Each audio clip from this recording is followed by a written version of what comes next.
Hello everyone. In this part we will discuss about thrust and pressure, and here thrust and pressure are what? Thrust is the force acting perpendicularly on a surface. Okay, so on any surface, if the force is acting perpendicular to the surface, that is known as thrust. But when this thrust or force acting on a unit area, right, when this force is acting on a unit area, that is known as pressure. Clear? So remember the two things or the difference between the thrust and pressure. Thrust is the force acting perpendicular to any surface. Clear? And pressure is force acting per unit area, that is what? Pressure. And thrust is the force acting perpendicular to any surface. If there is any surface and any force is acting perpendicular to it, is known as thrust, and force per unit area is known as pressure. Then the SI unit of thrust is Newton. Like as you know, thrust is nothing but a force acting perpendicular. Clear? And the SI unit of pressure is known as what? Pascal, because thrust is nothing but a force, whereas pressure is force per unit area. So here we are saying that SI unit of pressure is Pascal, so we can say Pascal is equal to Newton per meter square. Clear? So what force or what pressure is known as 1 Pascal, right? Means how much of pressure is said to be 1 Pascal. Look at this formula. 1 Pascal is, okay, Pascal is Newton per meter square. So to define 1 Pascal, we can write, if force is 1 Newton and area is 1 meter square, then the pressure will be also 1 Pascal. So we can say when a force of 1 Newton is acting on an area of 1 meter, so let this area be how much? 1 meter square, and a force of 1 Newton is acting on it. ठीक है, देखो इसका length है 1 metre, breath है 1 metre, तो area कितना हुआ? 1 metre square, और इस पे अगर 1 न्यूटन का फोर्स काम कर रहा है, okay, so the pressure exerted by the surface will be 1 pascal. Clear? Now pressure. So pressure is what amount of force acting per unit area. Let's have a look on some example. If we push hard on a piece of wood with our thumb, the thumb does not get into the wood. Okay, देखो यहाँ पे जैसे कि हम मान लो इस wooden लकड़ी पे कील मारती हैं, है ना, तो वो घुस जाता है. तो तुम अपना थंब को, खाली थंब को, ये जो नेल है इसको हटा दो, खाली थंब को, मतलब लकड़ी के ऊपर डायरेक्ट थंब को पुश करो, क्या तुम्हारा थंब वो लकड़ी के अंदर घुसेगा? बिल्कुल भी नहीं. ठीक. लेकिन अगर एक कील को हम यहाँ पे मारें थंब, मतलब हथौड़े से, तो वो घुस जाएगा. क्यों? Because in that case the amount of pressure is more, means the force is acting on very less area, so the pressure is more. Then our thumb does not go into the wood because the force of thumb is falling on a large area of the wood, due to which pressure is very small. लेकिन जब एक pin को हम मारते हैं वो घुस जाता है, because in that case what, the area is very small, therefore the pin what, और the pressure is more and the pin goes into the wood, जो पिन है वो वुड के अंदर इजीली घुस जाता है, ठीक। Then pressure is the force acting on a unit area of the object. एक unit area means, unit means what, 1, that may be 1 centimetre square, 1 meter square, 1 kilometer square, right? These are what the units of area. Now factors affecting pressure.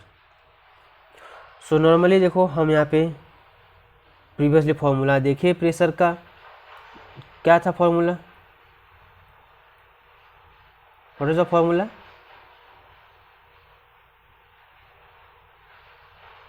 the formula was P equals to F by A, means pressure जो है वो दो factor पे depend करता है। वो दोनों factor कौन कौन है, force and area. So we can say the pressure depends on two factors, what are they, the force applied and the area of surface over which the force acts, means कितना force apply कर रहे हैं और कितने area पे apply कर रहे हैं, ये दोनों फैक्टर पे डिपेंड करता है क्या चीज, प्रेशर। इसी स्टेटमेंट को अगर हम थोड़ा स्प्लिट करें, कौन सा, ये P equals to F by A जो है, इसको अगर हम थोड़ा स्प्लिट करें, मतलब डिवाइड करें, तो क्या होगा, देखो we are given P equals to F by A, means P is directly proportional to F and P is inversely proportional to A। देखो डायरेक्टली प्रोपोर्शनल और इन्वर्सली प्रोपोर्शनल क्या होता है पहले से जान चुके हैं, है ना। डायरेक्टली प्रोपोर्शनल मीन्स अगर एक चीज़ दूसरे पे डायरेक्टली प्रोपोर्शनल है तो एक इंक्रीज होगा तो दूसरा इंक्रीज होगा। If inversely proportional then if one of them will increase other will decrease. So यहाँ पे here pressure is directly proportional to the force, means if the force is more pressure will be more, if the force is less pressure will be less। Then come to the area, if area will increase pressure will decrease and if area will decrease pressure will increase, means अगर area कम हुआ pressure ज़्यादा, area ज़्यादा हुआ pressure come. So pressure is indirectly proportional to the surface area of the object. So pressure increases with decrease in surface area and pressure decreases with increase in surface area। Okay, एक increase हुआ मतलब एक अगर बढ़ेगा तो दूसरा कम होगा। Now यहाँ पे देखते हैं surface area और pressure का क्या रिलेशन है। Look this wooden block, let इसको मैं एक wooden block लिया हूँ, ठीक है, ये लकड़ी का एक ब्लॉक है, तो वही एक ही ब्लॉक है, ठीक, और ये जो स्पॉन्ज है ये भी वही स्पॉन्ज है, ठीक है। तो उसी वुडन ब्लॉक को एक बार ऐसे रख रहे हैं और एक बार ऐसे, एक बार वर्टिकल एक बार हॉरिजॉन्टल। तो देखो इसमें इन this case what the pressure is more, मतलब इफेक्ट ज़्यादा हो रहा है। क्यों? क्योंकि यहाँ पे देखो फोर्स जो है वो तो फिक्स्ड ही है, एरिया यहाँ पे कम हो रहा है तो इफेक्ट ज़्यादा, मतलब प्रेशर ज़्यादा। यहाँ पे एरिया ज़्यादा हो गया तो प्रेशर कम हो गया। नाउ एक और एग्जांपल देखो, ये नीचे वाला,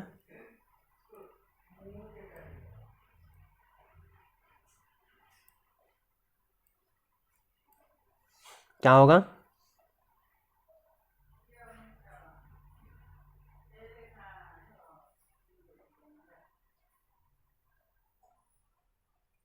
देखो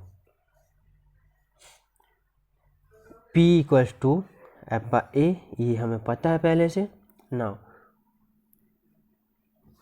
एक वुडन ब्लॉक को रखेंगे जिसका फोर्स होगा 100 न्यूटन, ओके, वेट होगा 100 न्यूटन, मतलब मास जो भी हमें सिर्फ यहाँ पे दिखना किसको है, वेट कितना है, डायरेक्टली वेट दिया हुआ है। ये स्टेटमेंट को यहाँ से जो लिखा हुआ है इसको थोड़ा ध्यान से देखो। Same force different area different pressure, pressure force अगर वही है, अगर एरिया अलग हुआ तो प्रेशर अलग होगा।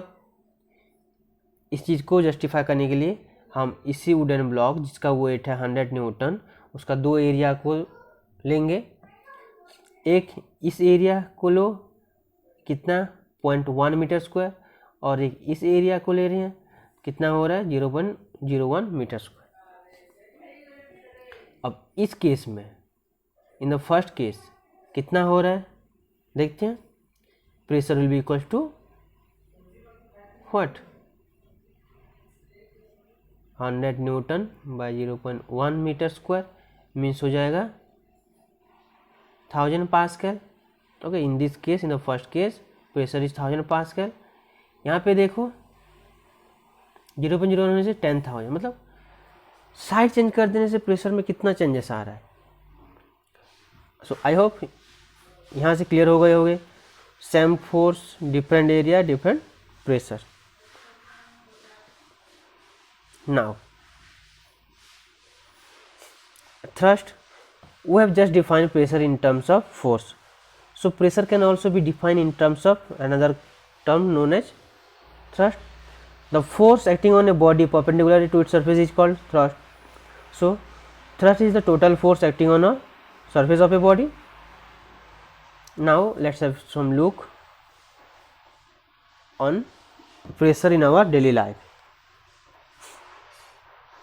School bags have white straps so that weight of a bag may fall over a large surface area. देखो यहाँ पे जो बैग है हमारा, जो स्कूल बैग नॉर्मली तुम लोग यूज करते हो, उसका स्ट्रैप देखो कितना चौड़ा होता है ना, कितना चौड़ा है। अगर इसी के बदले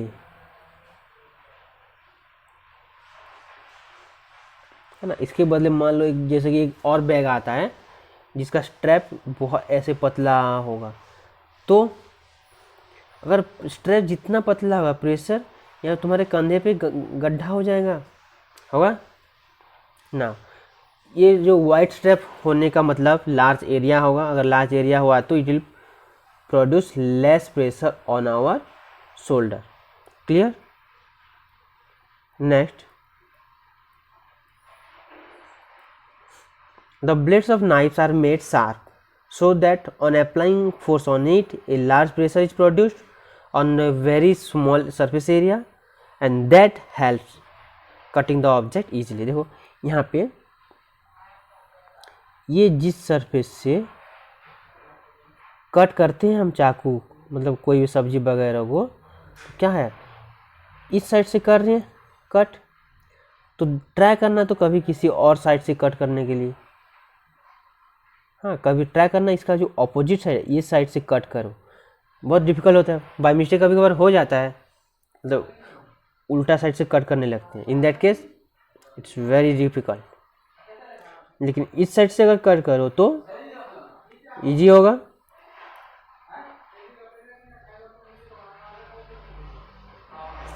then the tractor have broad tyres.